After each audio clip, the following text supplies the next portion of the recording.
भारत माता की। भारत माता की जय जोहार। नमस्कार। बोरोरा आमार प्रणाम नेबेन। छोटोरा भालोबाशा। आप इतनी विशाल संख्या में यहां हमें आशीर्वाद देने आए हैं। मैं हृदय से बंगाल की जनता का अभिनंदन करता हूं। आज एवरेस्ट डे भी है। आज के दिन तेनजिंग नोर्गे जी ने एवरेस्ट पर अपना परचम लहराया था।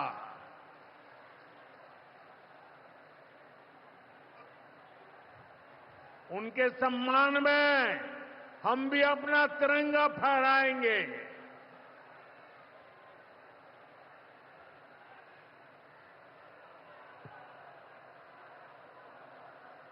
और आज ही महान स्वतंत्रता सेनानी रामानंद चटर्जी की जयंती भी है। ये महान संतानें हमें प्रेरित करती है, बड़े संकल्पों की सिद्धि के लिए हौसला देती है। साथियों, 21वीं सदी में भारत नए सामर्थ्य के साथ समृद्धि की नई गाथा लिख रहा है। आज देश का हर नागरिक भारत को विकसित राष्ट्र बनाने के लिए जुटा है, दिन रात जुटा है। और विकसित भारत बनाने के लिए पश्चिम बंगाल का भी विकसित होना बहुत जरूरी है। और इसलिए पश्चिम बंगाल को भी नई ऊर्जा के साथ जुटना है।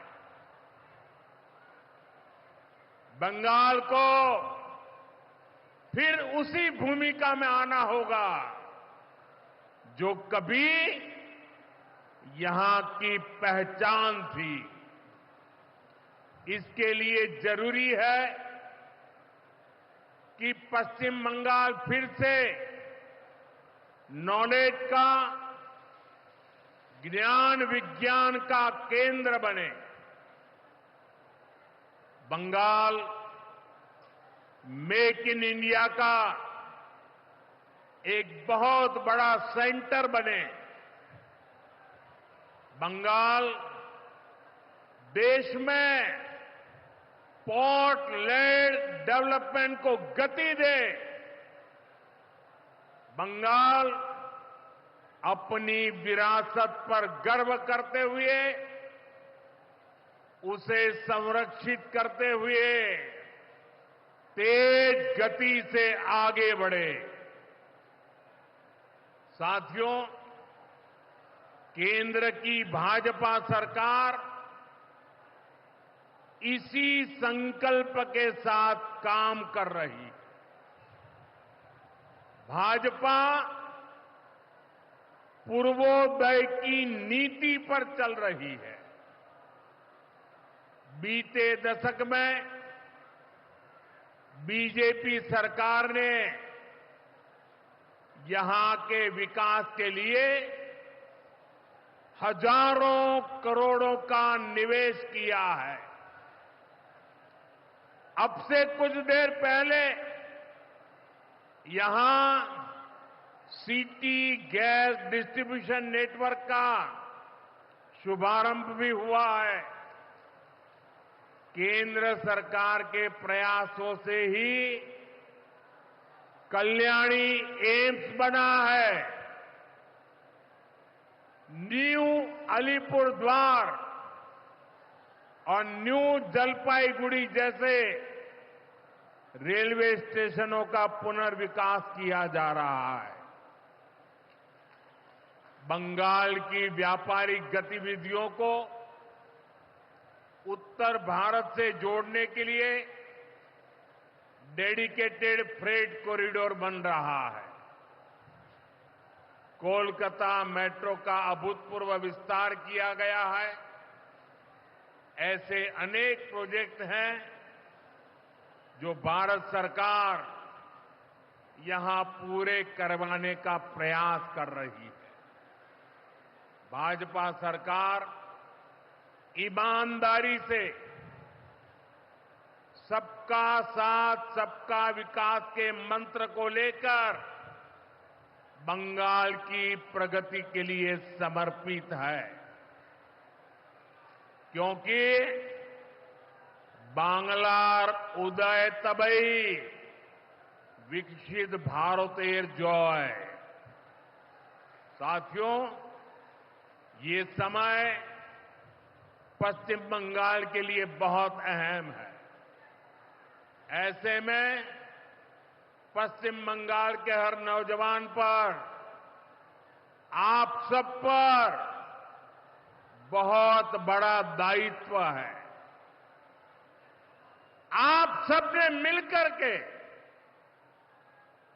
बंगाल का भविष्य तय करना है। आज पश्चिम बंगाल एक साथ कई संकटों से घिरा हुआ है।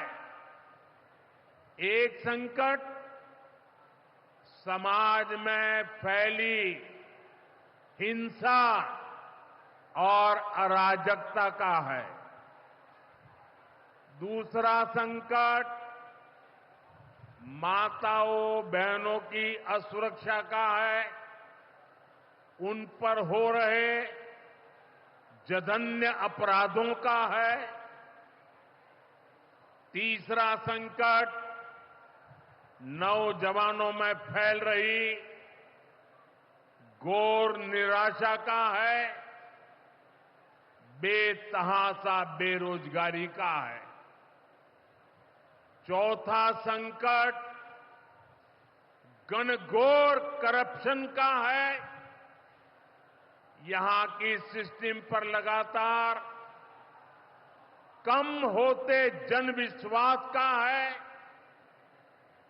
और पांचवा संकट गरीबों का हक छीनने वाली सत्ताधारी पार्टी की स्वार्थी राजनीति का है।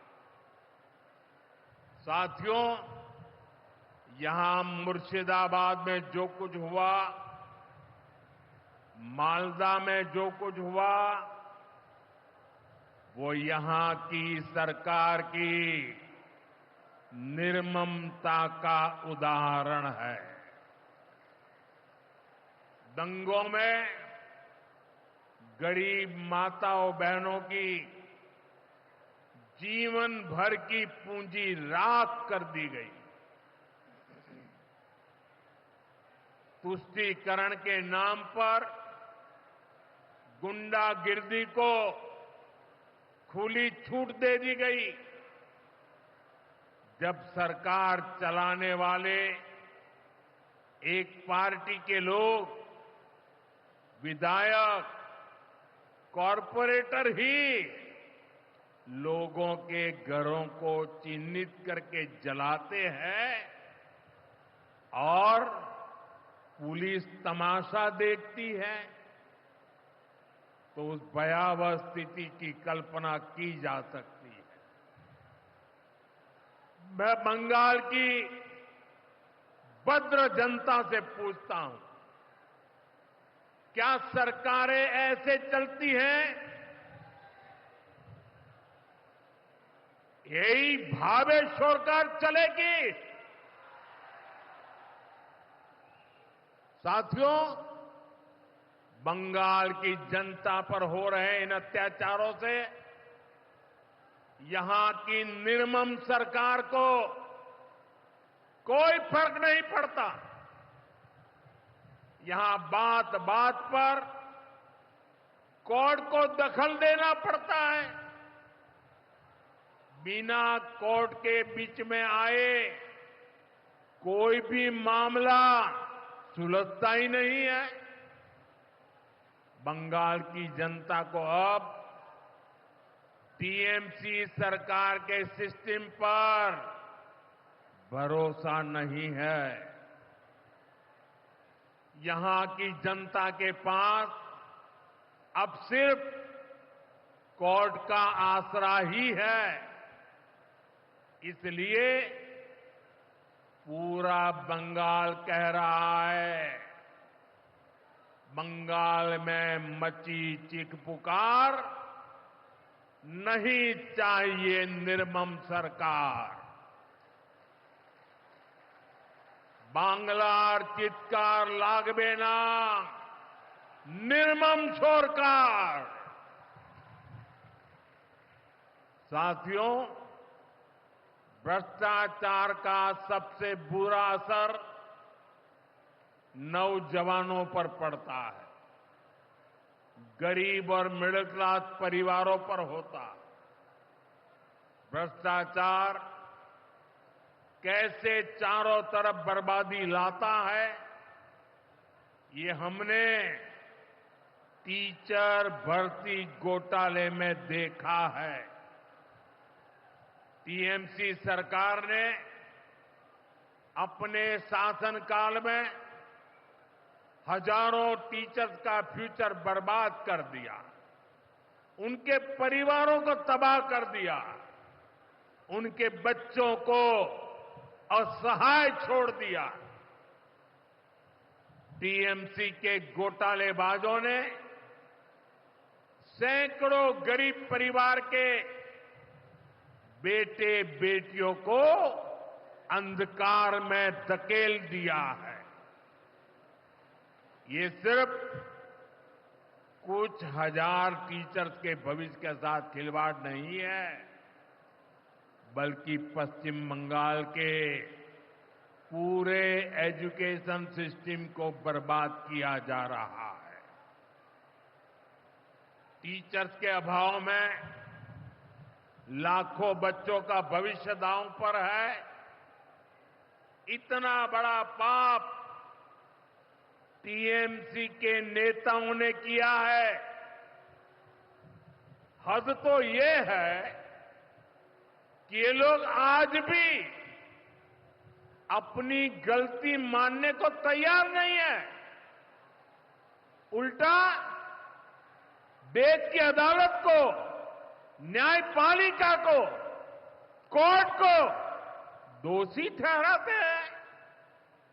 साथियों, टीएमसी ने चाय बागान में काम करने वाले साथियों को भी नहीं छोड़ा है। यहां सरकार की कुनीतियों के कारण टी गार्डन लगातार बंद होते जा रहे हैं।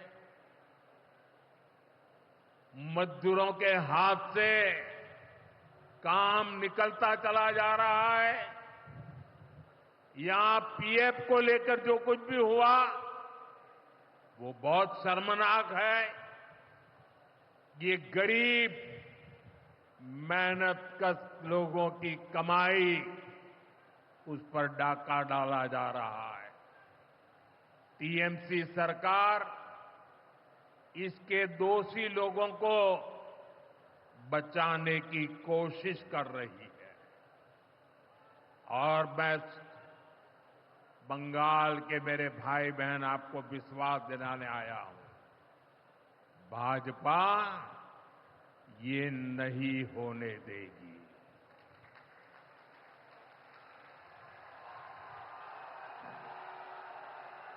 साथियों, राजनीति अपनी जगह पर है, लेकिन गरीब, दलित, पिछड़े, आदिवासी और महिलाओं से टीएमसी क्यों दुश्मनी निकाल रही है।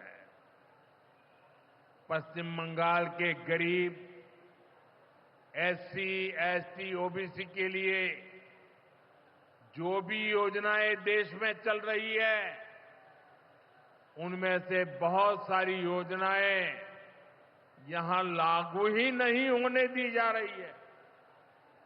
पूरे देश में करोड़ों लोगों को आयुष्मान योजना के तहत मुफ्त इलाज मिल चुका है, लेकिन मुझे दुख के साथ कहना पड़ रहा है, इसका फायदा पश्चिम बंगाल के मेरे भाई बहनों को नहीं मिल रहा। पश्चिम बंगाल का कोई साथी अगर दिल्ली, बेंगलुरु, चेन्नई गया है, उसको वहां मुफ्त इलाज नहीं मिल पाता है, क्योंकि निर्मम सरकार ने बंगाल के अपने लोगों को आयुष्मान कार्ड देने ही नहीं दिया। आज देश भर में 70 वर्ष से ऊपर के बुजुर्गों को 5 लाख रुपए तक मुफ्त इलाज की सुविधा मिल रही है।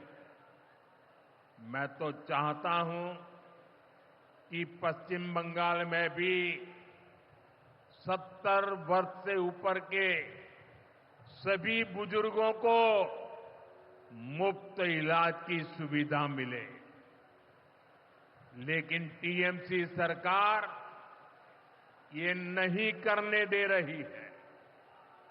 केंद्र की बीजेपी सरकार देश भर में गरीब परिवारों को पक्के घर बनाकर दे रही है, लेकिन पश्चिम बंगाल में लाखों परिवारों का घर नहीं बन पा रहा है, क्योंकि टीएमसी के लोग इसमें भी गरीब के पास से कट और कमीशन की मांग कर रहे हैं। आखिर टीएमसी सरकार आप लोगों को लेकर इतनी निर्मम क्यों है? साथियों, यहां की निर्मम सरकार के जितने उदाहरण दो वो कम है। पश्चिम बंगाल में बहुत बड़ी संख्या में हमारे विश्वकर्मा भाई बहन हैं। ये लोग हाथ के हुनर से अनेक प्रकार के काम करते हैं। इनके लिए पहली बार भाजपा सरकार विश्वकर्मा योजना लाई है। इसके तहत देश के लाखों लोगों को ट्रेनिंग मिली है, पैसा मिला है, नए टूल मिले हैं, आसान ऋण मिला है, लेकिन पश्चिम बंगाल में 8 लाख एप्लीकेशन अभी भी लटकी पड़ी है।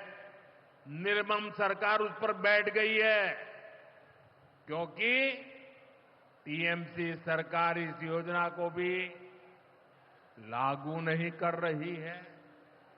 साथियों, टीएमसी सरकार की मेरे आदिवासी भाई बहनों से भी दुश्मनी कुछ कम नहीं है। देश में पहली बार जनजातियों में भी सबसे पिछड़ी जनजातियों के लिए पीएम जनमन योजना बनाई गई है।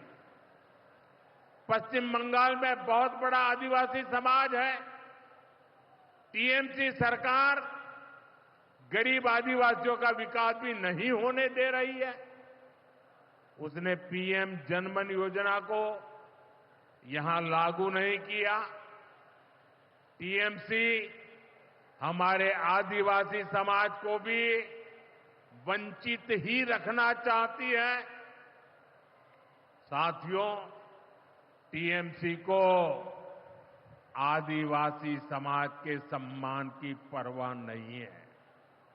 2022 में जब एनडीए ने एक आदिवासी महिला को राष्ट्रपति उम्मीदवार बनाया तो सबसे पहले विरोध करने वाली पार्टी टीएमसी थी। बंगाल के आदिवासी इलाकों की उपेक्षा भी यही दिखाती है कि इन्हीं आदिवासी समाज से टीएमसी वालों को कोई लगाव नहीं है, कोई लेना देना नहीं। साथियों, कुछ दिन पहले दिल्ली में नीति आयोग की गवर्निंग काउंसिल की बहुत महत्वपूर्ण बैठक हुई। ये एक अहम मंच होता है जहां देश भर के मुख्यमंत्री मिलकर विकास पर चर्चा करते हैं। लेकिन अफसोस की बात है कि इस बार बंगाल सरकार इस बैठक में मौजूद ही नहीं रही।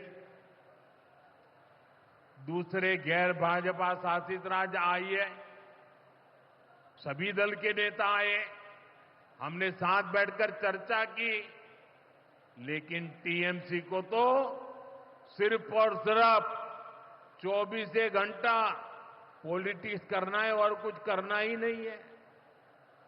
पश्चिम बंगाल का विकास, देश की प्रगति उनकी प्राथमिकता में है ही नहीं।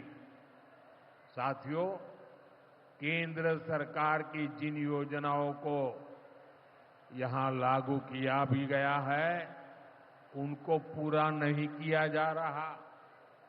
पीएम ग्राम सड़क योजना के तहत पश्चिम बंगाल के गांवों के लिए 4000 किलोमीटर की सड़कें स्वीकृत की गई। इनको पिछले साल तक पूरा हो जाना था।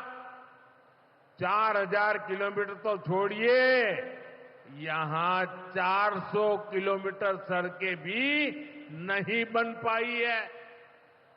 साथियों, इंफ्रास्ट्रक्चर के काम से सुविधाएं भी बनती है और रोजगार भी बनते हैं।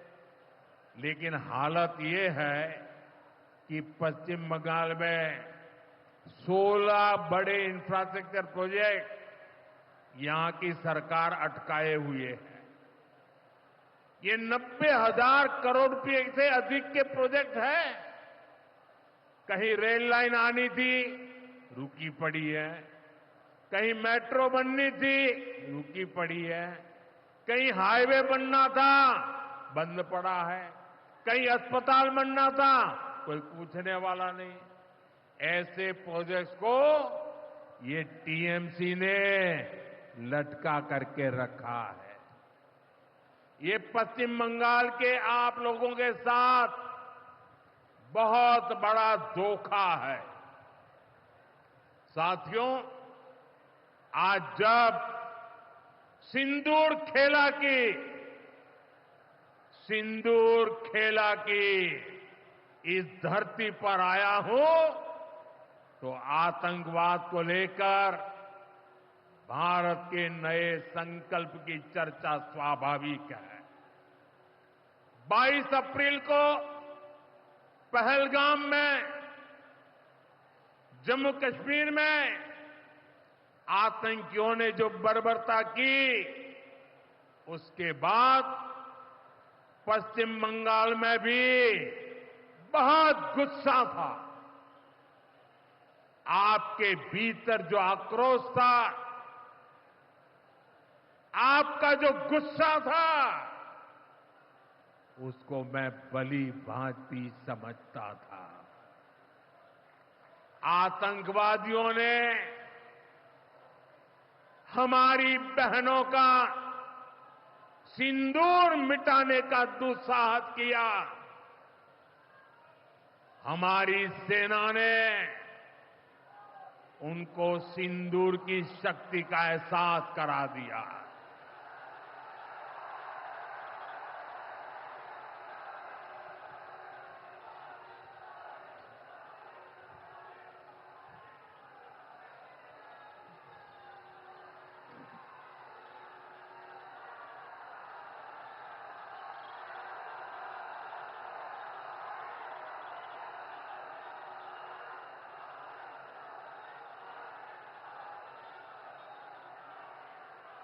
हमने आतंक के उन ठिकानों को तबाह किया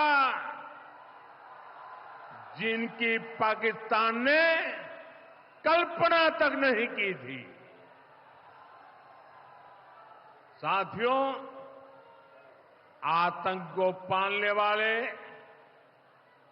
पाकिस्तान के पास दुनिया को देने के लिए कुछ भी पॉजिटिव नहीं है। जब से वो अस्तित्व में आए हैं, तब से ही उसने सिर्फ आतंक को पाला है। 1947 में बंटवारे के बाद से ही उसने भारत पर आतंकी हमला किया। कुछ सालों के बाद उसने यहां पड़ोस में आज के बांग्लादेश में जो आतंक फैलाया, पाकिस्तान की सेनाओं ने जिस प्रकार बांग्लादेश में रेप किए, मर्डर किए, वो कोई भूल नहीं सकता। आतंक और नरसंहार ये पाकिस्तानी सेना की सबसे बड़ी एक्सपर्टाइज है। जब सीधा युद्ध लड़ा जाता है तो उसकी हार तय होती है, उसका पराजय निश्चित होता है, उसको मुंह की खानी पड़ती है। यही कारण है कि पाकिस्तान की सेना आतंकियों का सहारा लेती है। लेकिन पहलगाम हमले के बाद अब भारत ने दुनिया को बता दिया है, भारत अब आतंकी हमला हुआ, भारत पर आतंकी हमला हुआ तो दुश्मन को उसकी बड़ी कीमत चुकानी पड़ेगी।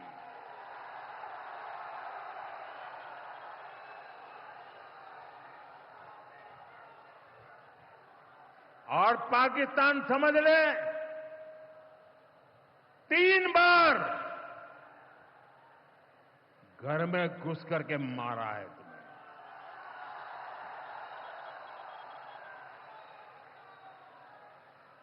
हम शक्ति को पूजने वाले लोग, हम महिषासुर मर्दिनी को पूजते हैं। बंगाल टाइगर की इस धरती से 140 करोड़ भारतीयों का ऐलान है। ऑपरेशन सिंदूर अभी खत्म नहीं हुआ है।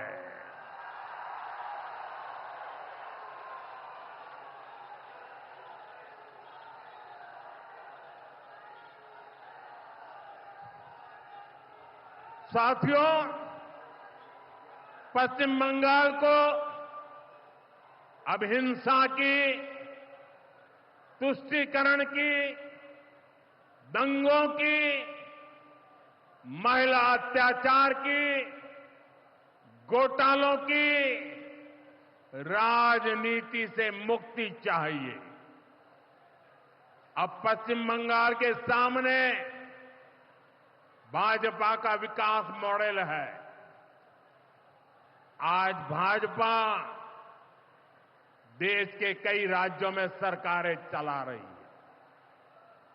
देश के लोग बार बार भाजपा को अवसर दे रहे हैं। पड़ोस में असम हो, त्रिपुरा हो या फिर ओडिशा, यहां भाजपा सरकारें तेजी से विकास कार्यों में जुटी है। मैं बंगाल के सभी भाजपा कार्यकर्ता साथियों से कहूंगा,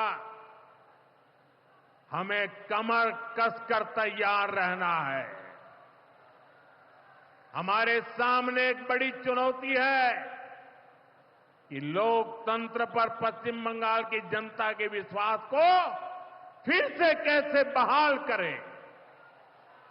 हमें पश्चिम बंगाल के हर परिवार को सुरक्षा की, सुशासन की और समृद्धि की गारंटी देनी है। इसके लिए आने वाले दिनों में अपने प्रयासों को हमें और तेज करना होगा। साथियों, विकसित भारत बनाने के लिए पश्चिम बंगाल का तेज विकास बहुत जरूरी है। हमें पश्चिम बंगाल को उसका पुराना गौरव लौटाना है। ये हम सभी मिलकर करेंगे और करके रहेंगे। एक बार फिर आप सभी को इतनी बड़ी संख्या में यहां आने के लिए बहुत बहुत आभार व्यक्त करता हूं। मेरे साथ तिरंगा ऊंचा करके बोलिए, भारत माता की, भारत माता की, भारत माता की, भारत माता की। बहुत बहुत धन्यवाद।